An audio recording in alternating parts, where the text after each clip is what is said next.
the spirituality of family love is made up of thousands of small but real gestures.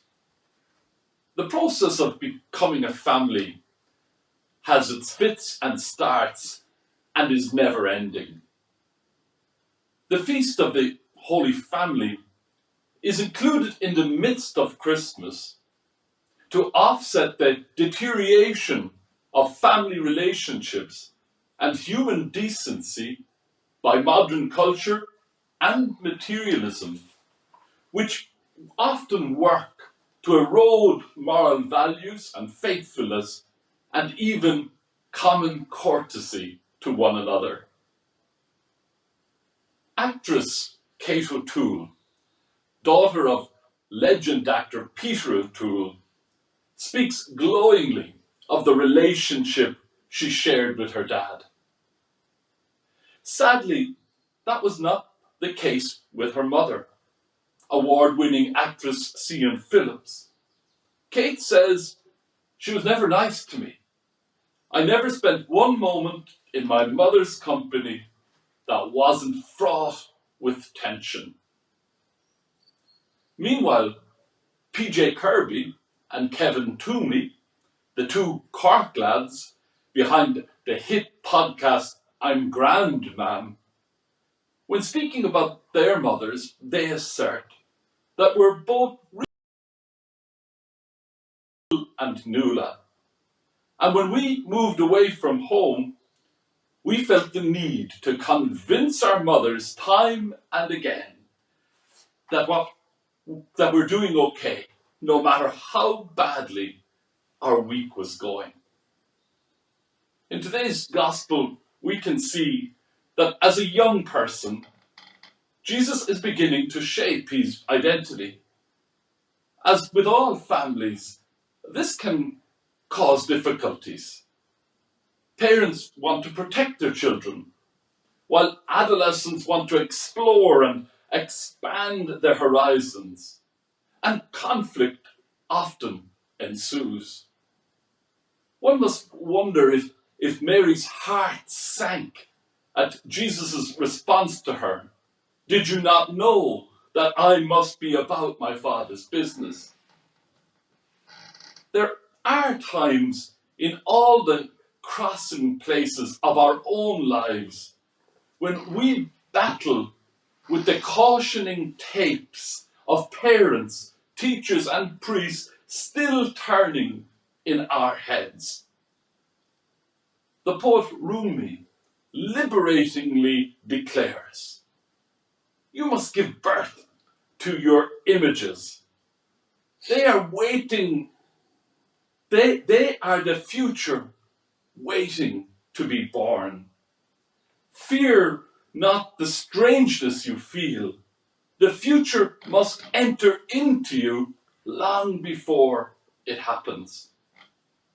Antonio Machado, the Spanish poet, wrote, "Anyone who moves onwards, even a little, walks like Jesus on water."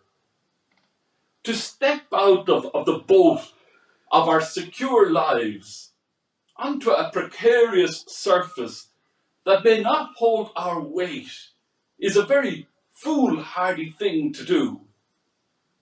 Crossing to new terrain, to do new work, is never a safe option.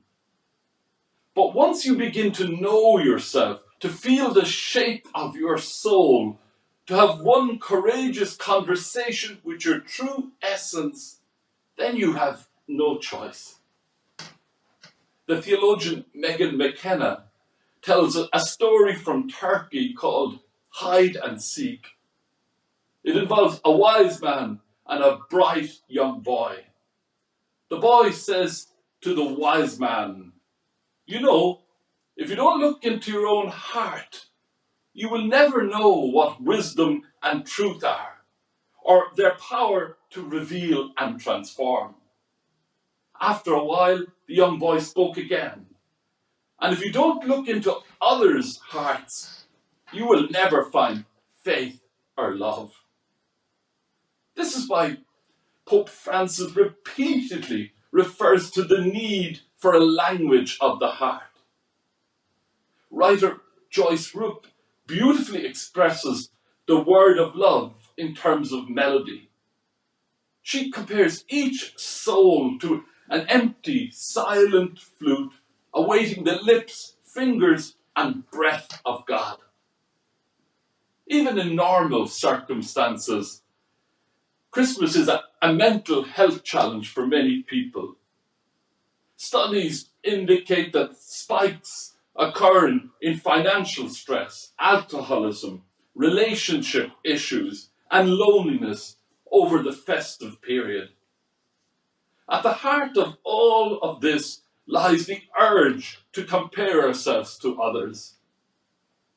To keep love alive in families, there is a need for families to develop rituals that teach responsibility, which promote kindness and compassion, that boost positivity, that prayerfully read the scriptures together, that develops a sense of belonging.